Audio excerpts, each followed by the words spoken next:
Mom, hey, Mom, wake up. I was suddenly shaken awake, and my eyes barely opened to see my daughter's anxious face looming in my blurry vision. I slowly sat up and asked her, "What's wrong with you? Did you have a nightmare?" No, Mom, please. We need to run away from Dad now. Hurry? What? With that single word, my groggy mind snapped to alertness. What followed was a shocking revelation from my daughter that left me dumbfounded. My name is Sarah. I'm a 35-year-old ordinary woman who works while raising my 7-year-old daughter. Emily, our precious gem, is not only adorable but a bit unusual, or rather has some mysterious aspects. Mom, you're forgetting your umbrella. What? The weather forecast for that day was partly sunny with clouds. Despite the thick clouds, there were patches of blue sky. I was stopped by my daughter as I was about to leave the house before her. "It's fine. There's only a 10% chance of rain today." But Mom, you're going to get soaked. I saw it in a dream. Please take an umbrella with you. Reluctantly, I took the umbrella she handed me and headed to work. No way. I encountered a sudden downpour just before I was about to return home. I was surprised and came home drenched, only to be proudly greeted by my daughter, whose umbrella was also wet on the stand. Welcome home, Mom. See, it happened just like I said. Emily has had this slight mysterious power since she was very young, accurately predicting the weather and dinner menus. It might be an exaggeration to call it a precognitive ability, but it's unusual. She sometimes feels out of place because of this trait when playing with friends, but she doesn't seem to mind. Above all, we, her family, have accepted this as part of her uniqueness. And she's otherwise a perfectly normal, adorable girl. What concerns me more is my husband, Mike, who is the same age as me. We met through a marriage agency. Back then, I was a hard-working career woman. I was successful but inexperienced with relationships. Urged by my impatient parents, I registered with the agency. It might be odd for a wife to say, but Mike was even more handsome back then and instantly charmed me. Moreover, he was a feminist, and I instantly fell in love. Our relationship quickly progressed with marriage in mind. My husband and I have been married for 10 years this year. He always comes home late these days. Emily is only 7 years old, and she still requires a lot of care. Juggling her care, household chores, and work without Mike's help has been overwhelming. Everything costs money these days, and we need to save as much as we can for Emily's sake. You never know what might happen, so I'm working hard. That's what he said when I asked him about it. I can't argue with him when he says it's for Emily's sake. I've been overwhelmed with work, household chores, and solo parenting. Then, one day, Mike came home early, looking extremely tense. Sensing the mood, I sent Emily away before asking, "What's wrong? Did something happen?" Actually, I want to quit my job.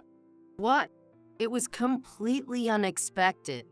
After putting Emily to bed, we talked, and it turned out he's been struggling with workplace relationships and no longer finds his job fulfilling, making it a pain to go to work. Don't blame me. I just can't take it anymore. Once things settle down, I'll find another job right away. Until then, I'll take care of everything at home. I didn't want him to quit, but forcing him could lead to worse outcomes. I see. All right. Reluctantly, I agreed to his request. Before long, I got serious about my job, and my husband became a stay-at-home dad. His way of doing household chores and cooking was, to put it mildly, a bit sloppy compared to when I did them. What particularly bothered me was the meals. I came home around 9 o'clock in the night when my daughter went to bed and ate my husband's homemade food, but there was a lot of fried food and the seasoning was surprisingly strong. So I always needed water. The first time I ate it, I couldn't help but confront him. What is this? You didn't feed the same thing to our daughter, did you? No, I made sure to prepare something with lighter flavors for the kid. And I kept the portions appropriate. I thought you'd appreciate something with a bit more flavor after a long day. Too much fried food, not enough vegetables, and the soup barely tastes like anything. I'd be fine with a lighter seasoning for kids, and I wish you'd pay more attention to balancing the meals. Despite my repeated comments, the seasoning in menu hardly changed. If I tried to leave anything uneaten, he'd say, I'll save it for our daughter to eat tomorrow. "That's a joke. I'd rather eat it myself than let our daughter have it." Reluctantly, I'd finish my meal, and as an apology, he started offering dessert after dinner. He also began preparing a nightly drink and snack, calling it a nightcap set, thinking it would please me. I hadn't been much of a drinker or late-night snacker before, but I couldn't outright reject his kindness. I appreciated his efforts in cooking and his attempts at being a good house husband. So I generally turned a blind eye, enjoying the break from household chores. About 6 months into my role as the primary breadwinner, I finally had a day off with absolutely no plans. However, I felt off from the morning and lay down feeling foggy. Lately, I've been feeling lethargic without any fever and suffering from headaches. I'd fall asleep right after eating. Maybe I've been overdoing it at work. Luckily, my husband took our daughter out to a nearby large shopping mall, promising to contact me if anything came up. I was grateful for his thoughtfulness, allowing me some much-needed rest. Feeling grateful to my husband in my heart, I was dozing off. I'm back. I woke up to the sound of the front door and my husband's voice. I realized that it was already evening. I had slept through the day without having lunch since before noon. "Welcome back. Sorry, honey, I couldn't play with you today. Did you have fun?" I asked our daughter, holding a palm-sized character mascot she must have gotten while out. But she nodded quietly, looking down, unlike her usual self. I tilted my head, puzzled by her unusual behavior. "What's wrong? Did something happen?" Maybe she's just tired from walking around all day. You should take a shower and rest early, okay? My husband gently placed his hand on our daughter's shoulder, and she nodded slightly before heading to her room. When she was out of sight, I quietly asked my husband, "Hey, she seemed a bit off. Did you scold her or something?" No, I didn't do anything. I think she's just tired. Anyway, about dinner. I tensed up at his words. I was frankly fed up with his cooking. "About dinner, I'll cook tonight. I've had a restful day and feel energized." Oh, okay, then. I'll prepare the nightcap. I even bought dessert as usual. He smiled, lifting a bag that clearly had the logo of a famous cream puff shop. "Let's make tonight's meal low-calorie and good nutritious." Later, we had dinner together and decided to sleep together for the first time. Though she smiled when it was just the two of us, I could tell she was anxious and wanted to spend as much time together as possible. Mom, I have something to say. In the privacy of our bedroom, wrapped in blankets, my daughter whispered in a voice so faint I almost missed it. What is it?" Please don't drink any alcohol at tonight. "What? Could this be another instance of her slight precognitive ability?" Nodding in response to my daughter's serious gaze, she closed her eyes, seemingly reassured. And so, before my husband could prepare our nightcap, I went to bed and decided to sleep early. Surely, he wouldn't go as far as to wake me up for a drink. If he tries to wake me, I'll just pretend to be asleep. With that thought in mind, I closed my eyes. Mom, hey, Mom, wake up. I was suddenly shaken awake, and my eyes barely opened to see my daughter's anxious face looming in my blurry vision. I realized I had actually fallen asleep, my vision blurry as my daughter's anxious face came into view. Checking the bedside clock, I saw it was 2 a.m., and I noticed my husband, who should have been sleeping next to me, was absent. Maybe he went to the bathroom. Slowly sitting up, I asked her, "What's wrong? Did you have a nightmare?" No, Mom, please. We need to run away from Dad now. Hurry? What? That single word snapped me out of my grogginess. What did she just say? Asking her quietly, still in shock. Why? Why would you say that? This is our chance while Dad's not here. Because if we don't, something bad's going to happen to you, Mom. Like getting sick or an accident. What do you mean? As I stared dumbfounded, my daughter, unable to hold back any longer, started to cry. Holding her in my lap and gently stroking her trembling back, she gradually calmed down and began to speak. According to her, while returning from the restroom at the mall, she overheard her dad on the phone. Having always been told not to interrupt when someone is on the phone, she approached quietly.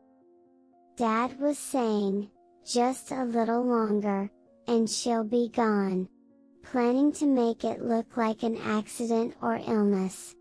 Once that's done, we can be together with the insurance money. Who was he talking to? I don't know. At first, I thought it was you, Mom. But it wasn't. Because, Dad, he was saying bad things about you, and he said I love you to the person. If this was true, my husband was planning to send me to my demise. Besides, my husband is having an affair. My daughter was sobbing and continued. He said I love you to someone not Mom. I was so shocked, I accidentally called out to Dad. Then Dad immediately ended the call and asked, "How long have you been there?" When I said just now, he smiled and said, "Let's keep this our little secret from Mom. If you don't tell, you'll get a new, kind, and sweet mom." Tears and snot streaming down her face, she clung to me. "But, I want you. I don't need another mom. I love you so much," she wailed, clinging to me. In that moment, I felt an overwhelming sense of guilt for putting her through this, and anger towards my husband. My daughter had braved her fears to protect me from her own father. How scared she must have been. How much courage she must have needed. Afterwards, holding my daughter, we went downstairs to the entrance. The moment I noticed my husband's favorite shoes were missing, any slight trust I had in him vanished alongside my daughter's words. According to her, this wasn't the first time he had left in the middle of the night. She had seen him leave several times when going to the bathroom. How had I never noticed before? Even in deep sleep, if my daughter rarely wakes up at night and had seen him leave multiple times, it must have been frequent. My daughter was gripping the hem of my dress tightly. Her actions made me realize there was no time to doubt my husband. That's right. This is not the time for that. I need to respond to my daughter's courage. Perhaps because I hadn't drunk any alcohol, I felt more alert and clear-headed than usual. Looking into my daughter's eyes, I said, "Emily, if we run away from Dad now, we might never see him again. Will you still come with me?" "Yes, I'm scared of Dad. I want to be with you, Mom. I want to stay with you forever." All right. I made up my mind. Fortunately, my daughter was in the middle of her summer vacation. I told her to pack what she needed, and I quickly packed our bags as well. And then, I was stunned as I checked the contents of the drawer where I kept our valuables. Opening another drawer that I rarely open, my suspicion was confirmed. A surge of anger rose within me, but for now, leaving was the priority. We hurriedly left the house before dawn and decided to seek refuge at my parents' house. My parents were surprised to see us arrive so early in the morning, but they kindly welcomed us after showing them what I found just before leaving and explaining what my daughter had told me. After the day had fully dawned, I sent a casual message. My mom got hurt. I'm taking my daughter to help out for her a month or so. Please take care of the house while we're gone. Got it. Leave everything here to me. He was surprisingly calm about his daughter and wife disappearing overnight. Surely, he must be smirking, thinking he can now do as he pleases alone. I'll lay low for now, but I won't let this go, for my daughter's sake. As soon as we arrived at my parents' house, my daughter, still with tear stains on her cheeks, fell asleep. Looking at her sleeping face, I made a certain phone call. About a month after taking refuge at my parents' house, I decided to return to our home, leaving my daughter with my mom. I entered the living room after unlocking the door, my smartphone in my chest pocket. My husband, who had been holding his head in front of his smartphone, gave me a forced smile as if nothing had happened. Oh, welcome back. Don't just come back suddenly like that. You surprised me. Oh, how about I make you a nice iced coffee with lots of milk and sugar? If it were the old me, I might have been deceived, but not today. I don't need it. Instead, I want you to write this. I confronted my husband, who was about to head to the kitchen with divorce papers. He sighed deeply after glancing at them. Divorce, huh? Well, if that's what you really want, I'll agree. His reaction was expected, but it infuriated me. He casually accepted it with a smile. I'll agree to the divorce since you're the one asking for it, but you'll meet my demands for the settlement, right? What are you talking about? You're the one who'll be paying. What? My husband looked puzzled. He shook his head unwillingly with a forced smile. Come on, I've been supporting you in my way, and now you're handing me divorce papers unilaterally. A good husband. The kind that skips work for affairs and plans to put his wife in danger? What are you talking about? I couldn't help but snort at his dumbfounded face. I pulled out a small bottle filled with pills from a drawer I hardly used and showed it to him. The label read, "For stubborn insomnia. 1 pill for a good night's sleep." I bought it because I couldn't sleep well. It's obvious if you look at it. The amount hasn't decreased since I left. I opened and took pictures of everything before I left. Want me to compare? Don't talk nonsense. Besides, where's the proof that I gave those to you? Everything you've been doing with your mistress. I know all about it. What? I returned to my seat with the bottle in hand, pulling an envelope from my bag and spilling its contents. My husband froze in shock. No wonder. Those were printouts of messages he had sent to his mistress. It says things like, "I'm skipping work to see you. Wait for me." I quit my job so we can talk more. Love you. I got something that'll make sure she won't wake up. I can visit you during that. Think we can be together soon. Wait for me, my princess. He sent this kind of message. Every lie about working late and his plans to make my demise look like an accident or illness were detailed. Thinking back, the meals he prepared for me were high in salt, fat, and even sugary desserts. It's no wonder my health declined. Plus, he probably tampered with my drinks while I took a shower. I didn't drink often, so I didn't notice.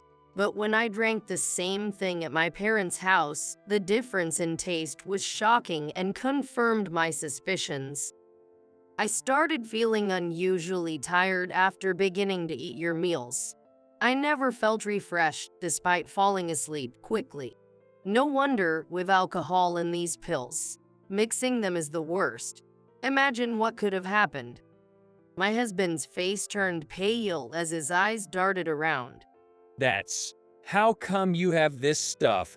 Don't tell me you snooped through my phone. That's a violation of privacy. No, I got it from her, your mistress. What? I flipped over a second envelope to show him, and his face went white. No wonder. The scattered photos showed him getting cozy with a young woman. Right after returning to my parents' house, believing my daughter's words, I contacted a private investigator to track my husband's movements. He probably never imagined I'd doubt him. Not even 3 days after we left, he was bringing his mistress into our house, living as if they were newlyweds. It was easy to find out about his mistress's background, from her real name to her workplace. A few days ago, I negotiated with your mistress. I showed her the photos and said if she provided testimony and evidence favorable to us, I'd reduce the compensation fee. She handed over her phone and said, "Do whatever you want with it." My husband was flipping between his phone and the photos. He muttered things like, "So that's why." And she betrayed me. I tapped the divorce papers laid out on the table. Now, onto the main issue. With all this evidence, I could go to the police, but I don't want the father of my child to have a criminal record. So, what then? Sign the divorce papers. Plus, the settlement money, alimony, child support. Oh, and the savings you spent on your mistress. You'll pay that back, right?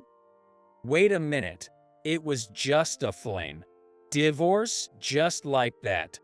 Whether it was a fling or not doesn't matter to me. You betrayed your family. You inflicted trauma on our daughter.